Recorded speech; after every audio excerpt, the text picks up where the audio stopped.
Olá, tudo bem com vocês, meninos? Mais uma vez estamos aqui juntos, né, para estar falando sobre alguns assuntos, né, pertinentes ao conteúdo. Hoje eu vou estar fazendo uma pequena revisão do conteúdo do primeiro bimestre, porque semana que vem vocês irão realizar uma avaliação online. Então, vocês vão fazer uma forma de avaliação diferenciada do que vocês estão acostumados a fazer, né? Mas fiquem tranquilos que vai dar tudo certo, não vai dar nenhuma complicação, porque nós chegamos a ver todo o conteúdo. Eu tenho certeza que quem participou das aulas, quem estava ativo nas aulas de filosofia, entendeu muito bem aquela primeira aula que eu dei para vocês, que eu fiz aquela cronologia lá no quadro, falando sobre a importância da filosofia, a evolução da filosofia.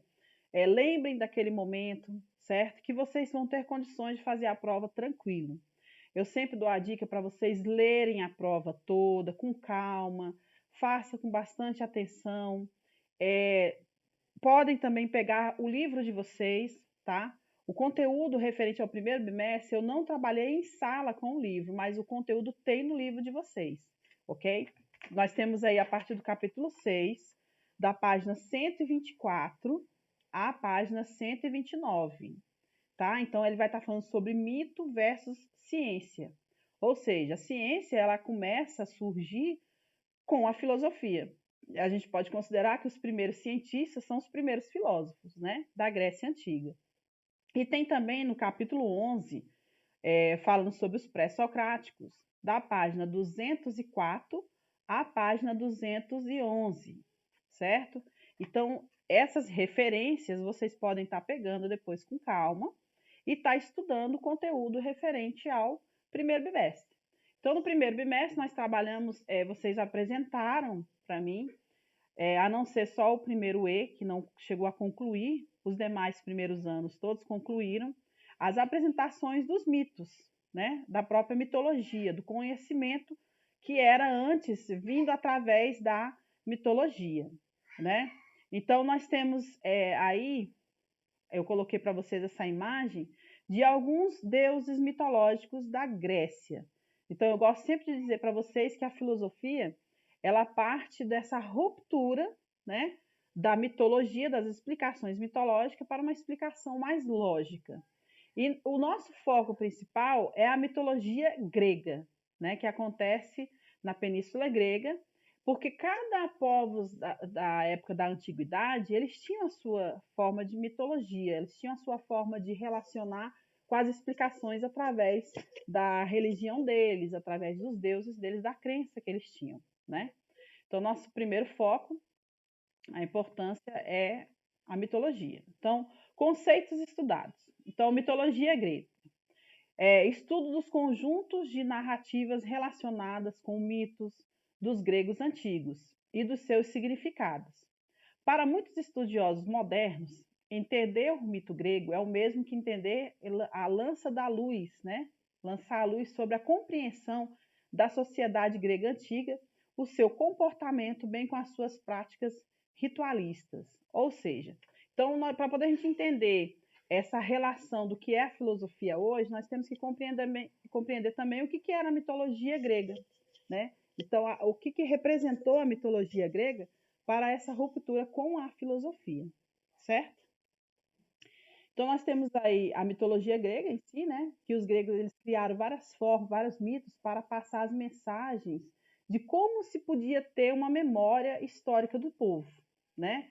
Então, eles buscavam alguns significados políticos, econômicos, sociais, que eles transmitiam através desses mitos, né? E os gregos também exigiam da vida toda como se fosse uma servidão para esses mitos. Aí nós vamos ter o surgimento de quem? O surgimento dos chamados pré-socráticos, né? Ou os filósofos que estudaram a física e fizeram essa ruptura com a mitologia, com as explicações mitológicas.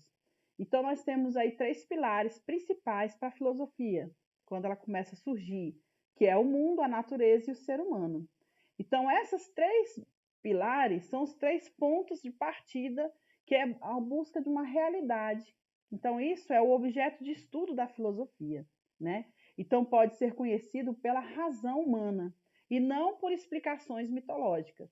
Então, quando os pré-socráticos eles começam a fazer essa quebra das explicações mitológicas sobre a formação do mundo, do cosmo, da cosmologia, e começa a ter uma explicação mais racional do que vem a ser o mundo, a natureza e o ser humano, surge aí então o primeiro foco e o objetivo da filosofia. A divisão histórica da filosofia. Lembra daquela partezinha que eu coloquei lá para vocês? Antiguidade,